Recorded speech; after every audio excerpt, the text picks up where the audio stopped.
এটা নিয়ে আমরা কিছু আলোচনা করেছি, আমাদের কিছু প্ল্যান হয়েছে। দেশে থাকতেও আমরা আসলে সিলেক্টর একসঙ্গে 3 জন বসেছিলাম, ক্যাপ্টেন কোচের সঙ্গে আমাদের কথা হয়েছে কিছুটা।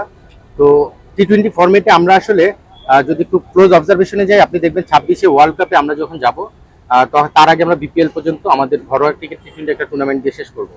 তারপরে যে আমরা টি-20 ওয়ার্ল্ড কাপের জন্য চিন্তা করতে পারবো। সো আমাদের হাতে যে অপশনটা রয়েছে বা সময়টা রয়েছে, আগামী বছর বিপিএল এর পরে টি-20 ওয়ার্ল্ড কাপের আগে 18টা টি-20 ম্যাচ রয়েছে ইন্টারন্যাশনাল।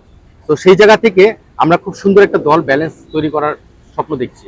তো এখনই আসলে কি করব সেটা নিয়ে আমি বলতে চাচ্ছি না। আমাদের মনে সামনে টিম অ্যানাউন্স করলে সেটা নিয়ে আরো ব্রিফলি আলোচনা হবে।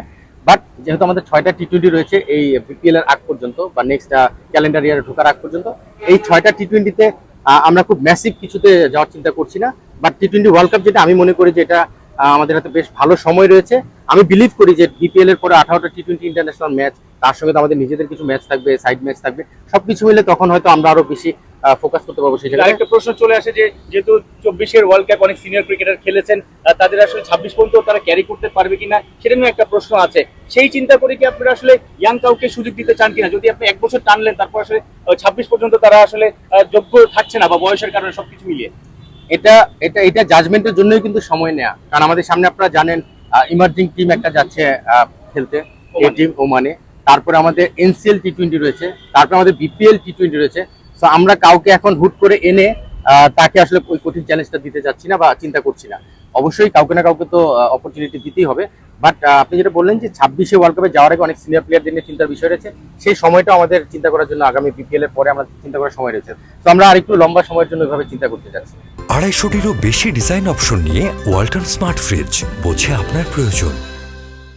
এটা আমাদের একটা সবসময় একটা সমস্যা যে আমরা আসলে একটা ম্যাচ ভালো খেললে সেটাকে এমন ভাবে মানে মিডিয়ার মাধ্যমে প্রচার করি বা দর্শকের মাধ্যমে কাছে পৌঁছে দেই যে আমরা অনেক বড় দল হয়ে গিয়েছি। কিন্তু আবার একটা ম্যাচ খারাপ খেললে সেই একই অবস্থান থেকে সরে এসে আমরা ঠিক অপোজিট সাইডে চলে যাই। তো টেস্ট ক্রিকেট ধৈর্যের খেলা, আমাদের সবারই সেই ধৈর্যটাও ধরতে হবে। হ্যাঁ, আপনি একটা ভালো কোশ্চেন করেছেন যে 24 বছরে আমরা আসলে কোথায় পৌঁছেছি। যেখানে পৌঁছানো উচিত ছিল সেখানে পৌঁছানি, এটা আমরা সবাই ফিল করি এবং এটা রিয়েলিটি যে আমরা ফেস করছি যে আসলে আমাদের এই 24 বছরে ওই জায়গায় আমরা পৌঁছাতে পারিনি যেখানে পৌঁছানো উচিত ছিল। বাট আমাদের এখন কিন্তু একটা সময় বদলের সময় এসেছে এবং সেই সময়টার সঙ্গে আমরা অ্যাডজাস্ট করার চেষ্টা করছি এবং সেই জায়গাটা আমরা নিজেদের এগিয়ে নিয়ে যাওয়ার চেষ্টা করছি। আপনি দেখবেন আমাদের এই দলটা কিন্তু নবীন এবং প্রবীণ সব মিলে সুন্দরভাবে সাজানো রয়েছে। সেখানে আমরা আশা করছি যে সামনের দিকে আরো ভালো কিছু হবে। বাট ইন্ডিয়া 1 নম্বর দল এবং তাদের কন্ডিশনে তারা কতটা ডেঞ্জারাস সেটা আমরা সবাই জানি। তো সেটা নিয়ে আলাদা বলার কিছু নেই। সামনে আমাদের আবার হোম সিরিজ রয়েছে, সাউথ আফ্রিকার সঙ্গে, ওয়েস্ট ইন্ডিজের সঙ্গে খেলা রয়েছে। তো তখন আমরা ফিল করতে পারি তারা আমাদের সমমানের বা কাছাকাছি দল, মানে র্যাঙ্কিং বলেন, পারফরমেন্স, টিম কম্বিনেশন সব জায়গা থেকে। তো সেই জায়গায় আমরা আবার একটা জাজমেন্টের সুযোগ পাবো। তো আমি একটা ম্যাচ দিয়ে জাজ করতে চাচ্ছি না। তবে হ্যাঁ, আমরা 24 বছরে যেখানে পৌঁছানো উচিত ছিল সেখানে আমরা এখনো পৌঁছতে পারিনি, এটা 100%